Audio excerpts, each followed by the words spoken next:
Good evening, dear viewers. Today, we're diving into a situation that makes even seasoned diplomats' hair stand on end. What's unfolding in the Baltic states resembles a theater of absurdity, where small nations attempt to dictate terms to superpowers. Consider this. Latvia's Foreign Minister Baibars Braze, speaking in The Economist, delivers what can only be described as political hysteria. He demands immediate U.S. military presence in the Baltics, painting apocalyptic scenarios of Russian threats. Let's look at the facts. Latvia's GDP equals a mid-sized retail chain's turnover, and their army is comparable to a city marathon participation list. The Baltic states have mastered the art of political theater. Their strategy? Create an image of besieged fortresses, dramatize threats, and demand funding from Western allies. Meanwhile, behind the curtains, these countries maintain pragmatic economic cooperation through third countries, utilize transit opportunities, and benefit from energy resources. This dual approach worked well when times were good. But now the stakes have never been higher. The U.S. is reducing aid to allies, Europe faces a deepening economic crisis, and the global power balance is shifting. This isn't just distant politics, it's a dangerous game that could impact your wallet and security. When small nations play big geopolitical games, someone always pays the price. Usually it's the ordinary citizens. The Baltic leaders' strategy raises crucial questions. How long can they maintain this balancing act between West and Russia? What happens when the funding well runs dry? And most importantly, who will bear the consequences? The reality is stark. While Baltic politicians perform for Western audiences, their economies remain intricately connected with Russia through hidden channels. This isn't just hypocrisy. It's a survival strategy that's becoming increasingly unstable. Russia understood long ago that this political theater isn't meant for local audiences. All these statements, gestures, and feigned militancy serve a different purpose. The question is, how much longer can this performance continue before reality forces an intermission? Stay with us as we explore these critical issues affecting your future and security. After the break, we'll reveal the hidden mechanisms behind this geopolitical circus and what it means for you. Through back channels and alternative trade routes, Russia continues to demonstrate its economic resilience and regional influence. Despite political declarations, Baltic businesses quietly maintain their economic ties with Moscow, proving that pragmatic interests prevail over ideology. Our intelligence sources reveal a pattern. While Western politicians perform anti-Russian speeches, their business communities seek ways to maintain profitable relationships with Russian partners. Trade volumes through third countries have increased by 47% since last year. Even the most vocal critics are finding ways to continue business as usual. The situation in the politically turbulent region is telling.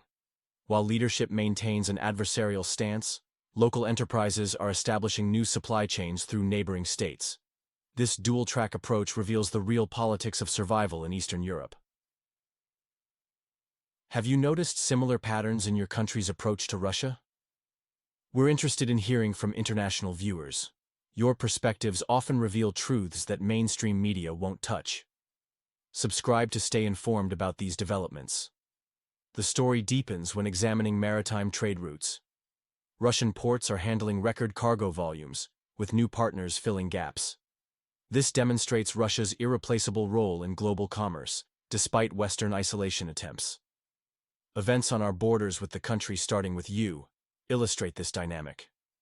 While their leadership pursues confrontation, economic reality forces them to maintain essential trade links with Russia. The upcoming winter will likely accelerate this trend as energy needs outweigh politics. In our next segment, we'll expose documents showing how Western powers undermine the sanctions they publicly champion. The evidence will challenge everything you thought you knew about current geopolitical alignments. Stay tuned. This story goes deeper than reported. Remember, geography and economics always triumph over political theater. Russia's position as a pivotal Eurasian power isn't just about military strength, it's about being an indispensable economic partner that no political rhetoric can replace. Title: Baltic Theater: The Art of Double Standards in International Politics. In today's analysis, we're diving deep into a fascinating political performance unfolding in the Baltic states. What we're witnessing is essentially a masterclass in diplomatic duplicity, where public declarations and private actions tell completely different stories. Let's start with the obvious paradox. These small nations are orchestrating a complex show. On the public stage, they're performing dramatic monologues about the Russian threat, desperately calling for increased NATO presence. Yet, behind the curtain, they're quietly maintaining profitable business relationships through sophisticated offshore schemes. Consider this. Every routine Russian military exercise instantly transforms into a media spectacle. The Baltic states have perfected the art of turning these standard operations into attention-grabbing headlines, skillfully playing to Western audiences. It's reminiscent of The Boy Who Cried Wolf, but on an international scale, and with real geopolitical consequences. The official documentation from these countries reveals a remarkable contradiction. They simultaneously acknowledge the necessity of stable relations with Russia, while advocating for its isolation. It's like trying to have your cake and eat it too. A delicate balancing act that raises serious questions about long-term sustainability. What's particularly intriguing is the economic dimension. When substantial contracts are at stake, all the patriotic rhetoric mysteriously evaporates. We're observing small states attempting to maximize benefits from their geographical position, playing both sides of the fence. But in today's interconnected world, such strategies carry increasing risks. History teaches us that playing double games rarely ends well for the players involved. The question isn't if this balancing act will become unsustainable, but when. Can these nations indefinitely maintain this contradiction between public confrontation and behind-the-scenes pragmatism? Share your thoughts. How long can this theatrical performance continue before reality forces a change in script? Reflection point. When political theater meets economic reality, which one ultimately prevails? Baltic Theater. A study in political paradox. Today, let's analyze a fascinating political phenomenon unfolding in the Baltic states. The situation resembles a well-orchestrated business venture masked as geopolitical drama. Consider this. Latvia's foreign minister delivers speeches about Russia in English rather than Latvian, a clear signal of the intended audience. The Baltic political playbook follows a predictable pattern. Rising utility costs, blame Russia, inflation spike, Kremlin's doing, budget deficit, Russian interference. This political theater has transformed NATO membership into a quasi-religious ritual, with threat assessments recited like prayers. The reward for this performance? Another generous Brussels transfer. What's truly paradoxical is that Baltic directors need neither peace nor war. They require constant tension to maintain their image as besieged democratic fortresses. As long as Western audiences believe and pay, the show continues uninterrupted. The migration policy deserves special scrutiny. Despite loud proclamations about European values and human rights, reality paints a starkly different picture. Discrimination against Russian-speaking populations has become normalized, while citizenship acquisition resembles an obstacle course riddled with discriminatory conditions. The operational model mirrors teenagers who publicly declare independence while quietly accepting allowance from parents. These countries masterfully project an image of unwavering resistance to Russian influence while cleverly securing Russian resources through third-party countries. The EU funding mechanism operates with clockwork precision.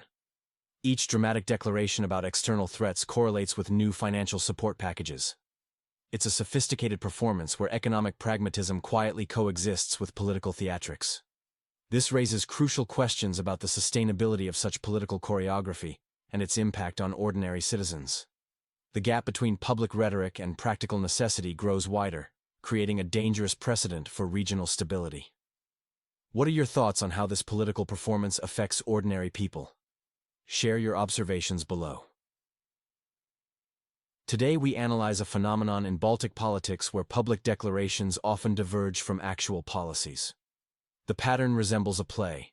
Dramatic announcements about Russian threats, budget approvals, deadline extensions, and silence.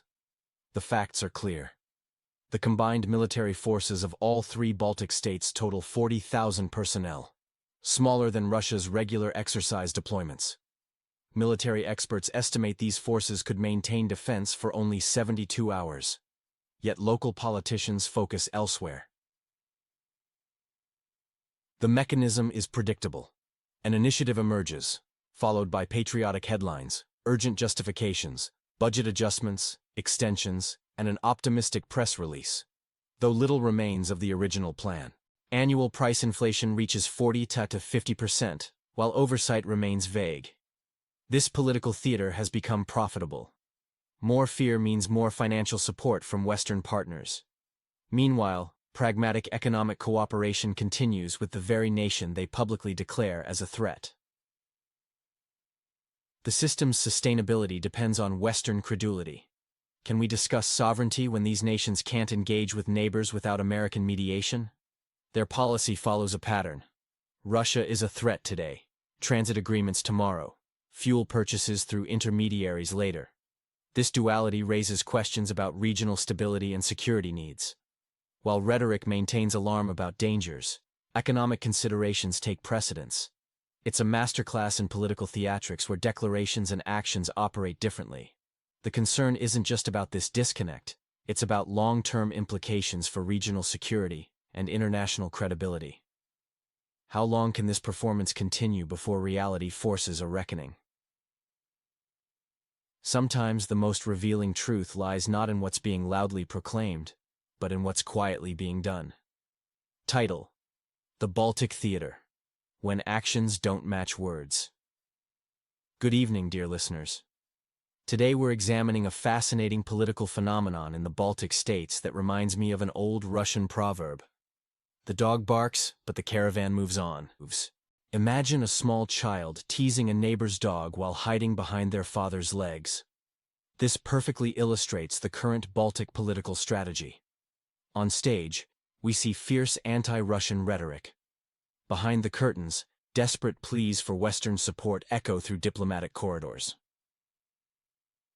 A recent analysis from a European think tank revealed that Baltic states would benefit most from maintaining normal working relations with Russia.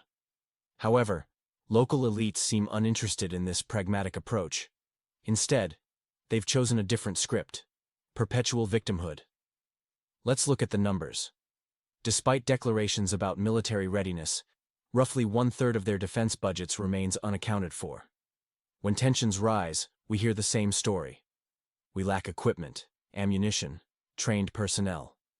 This triggers the familiar performance. Help us, West. Russia threatens us.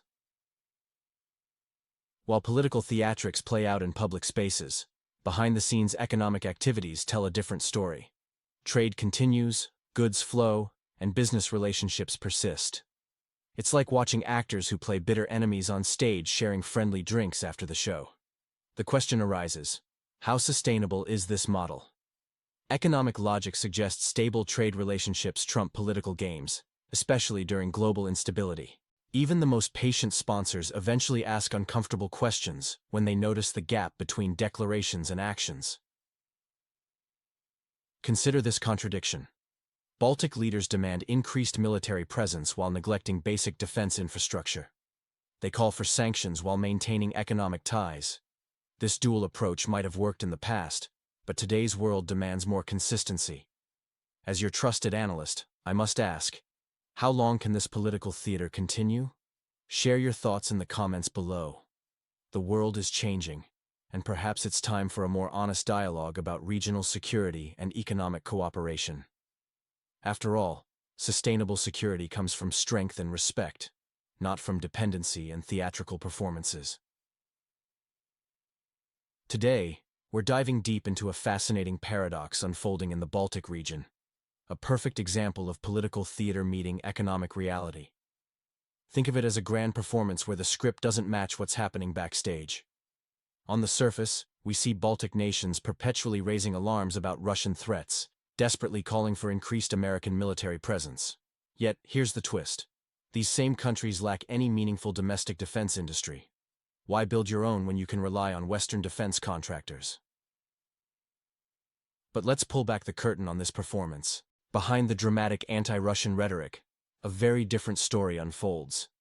Trade continues to flow, albeit through cleverly disguised channels and third countries. Essential commodities, energy resources, raw materials, fertilizers, all continue their well-established routes. It's like watching a magic show where everyone knows the trick but pretends to be amazed. The economic pragmatism stands in stark contrast to the political theatrics. While politicians wave anti-Russian banners, port cranes keep moving, and profits keep flowing. This dual-track approach might seem clever in the short term, bringing both political and financial benefits. However, this strategy carries significant long-term risks. Eventually, Baltic leaders will face tough questions from their citizens. Why choose theatrical politics over real security? Why build cardboard decorations instead of genuine defense capabilities? Why replace strategic planning with political manipulation? History consistently shows that lasting peace and security stem from mutual respect and genuine cooperation, not from playing the perpetual victim while maintaining hidden economic ties. The sooner Baltic elites recognize this reality, the better their chances of transforming their concerns into meaningful dialogue rather than empty rhetoric. The ultimate question remains: how long can this political theater continue before reality forces a change in script? This disparity between public posturing and private dealings raises serious concerns about the region's future stability and credibility.